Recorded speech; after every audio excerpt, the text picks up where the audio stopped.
Afilora. Mwana mwasi oyo. Afilora nazana makambo. Ya kosolola na bino bandeko. Eza ya motuya. Pona mwana mwasi oyo Afilora. Boyebi bien. Bomona kiepe na mariage ya Karine Mokonzi. Bote ba papa, ba mama, bandeko. Bote barando na barandonete. Bote patoyo balingaka rando na ba oyo balingaka rando te. Bote ba jeune garçon na ba jeune fille. Bote bana mike na ba bébé. Bote ba Sainte Honorine, Sainte Thérèse, Sainte Ingrid Kabongo. Bandeko Afilora mwana mwasi oyo.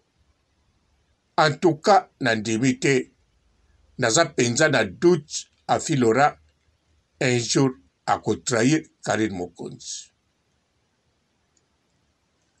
Bandeko Afilora aza mwasi mwana mwasi moko mayele. Arezonaka. Aza pe munoko. O manke pe acheo na droitier. Alors Afilora tenga zala na Karine Mokonzi la baronne. Naza sûr et certain.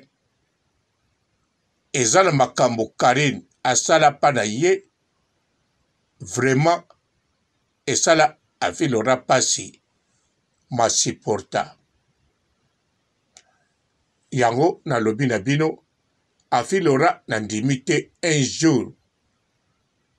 Akoko trahir Karine Mokonzi. Parce que Afilora tango Karine asalaka likambo soki esali ye pasi selonga atiaka Karine yaya na ye. Nayebi te me nasantilaka bongo. Azwaki penza yaya na ye biologique. Donc ata likambo epi ekanda par rapport ya ba membre ya équipe nationale mosusu. Par rapport ya bato bagada Karine Mokonzi. Afilora ayebike fasi portango kaka aza ya na ye. Azwaka ye camarade te. Ata bakobenga na ba camarade mais Afilora azwaki ya na ye. Je crois bien ekokozala mentalité na ye. Ekokozala éducation na ye. Bandeko foko yeba Afilora babokolie na mama na bango. Donc mama na bango apia éducation moko yango mte tindaki asalaka bongo. Soki totali bien Afilora avant basala rando na Christelle Kabea. Ata yalaki une équipe nationale, Christelle Kabea azalaki kote mosusu. Afilora azwaki ba réserve. Pourquoi? Parce que ayebi Christelle Kabea avant a comme en équipe nationale avant Internet. Donc, a considéré qu'il peut Christelle Kabea neti yaya. Même il est na poto a considéré que yaya ataba bangambo différent. Mais Christelle Kabea toyoka na munoko na ye. Bandeko, soki nga na lobi Afilora a considéré Christelle Kabea lokola yaya ezaka gate pona comportement ya Afilora. ezali pona maloba pe ya Christelle Kabeya. Christelle Kabeya même na Congo, même itango akomaki na poto, soki alinga loba eloko likambu pona Afilora, vraiment alinga ko employer terme wana. Nga naza yaya na yo te. Donc soki Christelle Kabeya Mobutu a utilisaka terme wana nga naza yaya na yo te, bel et bien Christelle Kabeya ayebaka ke Afilora azwake penza neti yaya. Alors ekokozala éducation na ye. Lelo Afilora abali aza na poto, aza pe na bandeko o bakokozala ya mama na ye to ya papa na ye, bazaka pe na poto ayebi bango. Aza pe na bato ya pembeni to ya quartier o bayebani, bazaka na poto. Mais soki tolandi bien, tokoyoka bien, Afilora même tango azalaki na équipe nationale, azalaki na esengo moko on dirait, nayebi te soki ezalaki réalité, bango tu pe baki na esengo wana ya kosentir ke famille penza yango oyo bazomonana tout le temps, bakutanaka famille. Seko Afilora ayebi ke soki tokutanaka, soki toza famille, eyali grâce ya yaya oyo Karine Mokonzi la Baronne. Lokola Afilora na mutu na ye amemaka Karine Mokonzi lokwa ya na ye, vraiment ya na ye biologique. Ata koloba nango te. Ata koloba ke o to mesana l'équipe nationale, ndenge to mesana ki kuna, la Baronne a sala bien la vie, grâce à la Baronne, na simba $500, pongai penza, na tikala ko simba $50 te, ata mobala kabelo, suka $20. Alobango. Mais ezaka wana te. Ye penza Afilora, na yebite, naza pasteur te prophète pete, ezaka ndenge na monaka.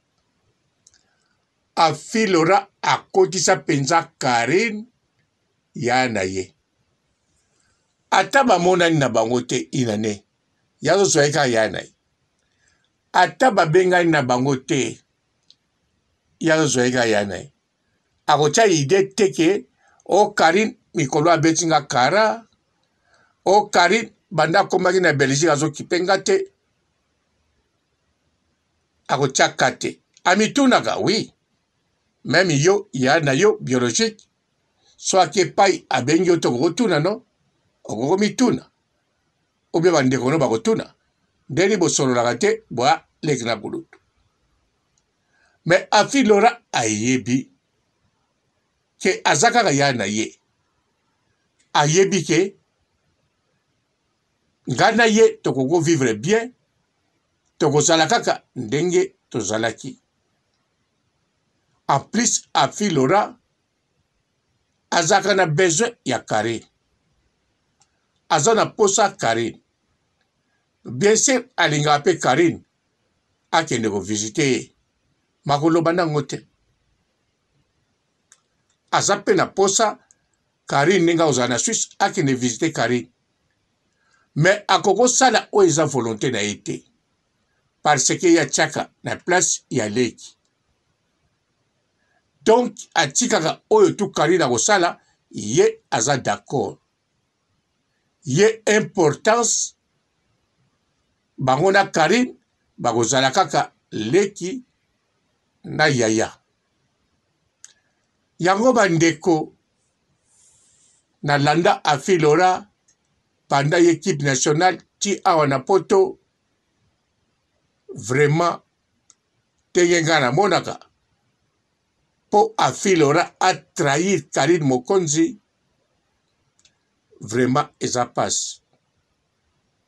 Akokine kotongai. Menandenga mabete. Ata makamonge bi mabe, menandenga mabete. Tauna lobi azolingo akoko trahir Karine Mokonzi te. Elakisi pe akolinga kosala Karine Mokonzi mabete. Yango soki atongi Karine Mokonzi. Pana ya koyeba kotongo yo ezan sans risque. Et kosala Karine Mokonzi mabe moko te physiquement tona likambo. Mais eloko a bien Afilora modèle ngana monaka ye eza passé à trahir Karine Mokonzi la baronne.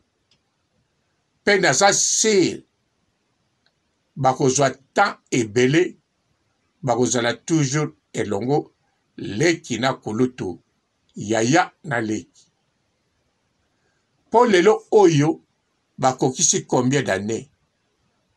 La baronne azobeta sikoyo 4 ans na poto. Obakisi ya Congo tina mokola lelo ba umeli. Pe bako umela modèle ngana monaka bango. Po Afilora yacha Karine Mokonzi grande sœur biologique na kacha motema na ye. Nga papa robo na lobi oyo ngana moni oyo ngana monaka. Soke za bongo te en tout cas ezaka erreur na sali. Mais pas nanga eza bongo. Bandeko, ciao. Bonjour fidèles internautes de www.elengiakomba TV. Bonjour, bonsoir, balandignon so ya Elengiakomba. Congolaise TV. Belé partout dans le monde, partout où vous êtes, partout où vous êtes, Elengiakomba TV vraiment. Bonjour, bonsoir, on a abonné fan sur Elengiakomba Congolais TV. Bonjour à mon boss, on a appelé ça vraiment un pandi. Bonjour à mon boss, JP Kiama. Je salue mon boss Balobi, boss des boss Babi, JP Kiama. Bonjour, on a Elengiakomba Congolais TV vraiment. Ramon Lazana, chaîne de ça qui topo, il y a pas de JP Kiama, et boss des boss, il y a un danger. Donc, on va s'entendre la zaki. Ya boss na biso JP Kiama. Nzambe na ngai. Ba boss bazali Ba boss bazali. JP Kiama, le boss des boss. Napesi d'abord bonjour, te mbote belé na mon boss JP Kiama. On a na koza ngisaote. Donc na ko le katisana, napesa mon boss JP Kiama, boss des boss. Bonjour fidèles internautes de www.elengiakomba TV. Bonjour, bonsoir, balandignon so ya Elengiakomba. Congolaise TV. Belé partout dans le monde, partout où vous êtes, partout où vous êtes, Elengiakomba TV vraiment. Bonjour, bonsoir, on a abonné fan sur Elengiakomba Congolais TV. Bonjour à mon boss, on a appelé ça vraiment un pandi. Bonjour à mon boss, JP Kiama. Je salue mon boss Balobi, boss des boss Babi, JP Kiama. Bonjour, on a Elengiakomba Congolais TV vraiment. Ramon Lazana, chaîne de ça qui topo, il y a pas de JP Kiama, et boss des boss, il y a un danger. Donc, on va s'entendre la zaki. Ya boss na biso JP Kiama. Nzambe na ngai. Ba boss bazali Ba boss bazali. JP Kiama, le boss des boss. Napesi d'abord bonjour, te mbote belé na mon boss JP Kiama. On a na koza ngisaote. Donc na ko le katisana, napesa mon boss JP Kiama, boss des boss. Belé partout dans le monde, partout où vous êtes, partout où vous êtes, Elengiakomba TV vraiment. Bonjour, bonsoir, on a abonné fan sur Elengiakomba Congolais TV. Bonjour à mon boss, on a appelé ça vraiment un pandi. Bonjour à mon boss, JP Kiama. Je salue mon boss Balobi, boss des boss Babi, JP Kiama. Bonjour, on a Elengiakomba Congolais TV vraiment. Ramon Lazana, chaîne de ça qui topo, il y a pas de JP Kiama, et boss des boss, il y a un danger. Donc, on va s'entendre la zaki. Ya boss na biso JP Kiama. Nzambe na ngai. Ba boss bazali Ba boss bazali. Eh, JP Kiama, le boss des boss. Napesi d'abord bonjour to be mbote belé na mo boss JP Kiama wana na kozangisa ote donc na ko lekate sana napesa mo boss JP Kiama boss des boss.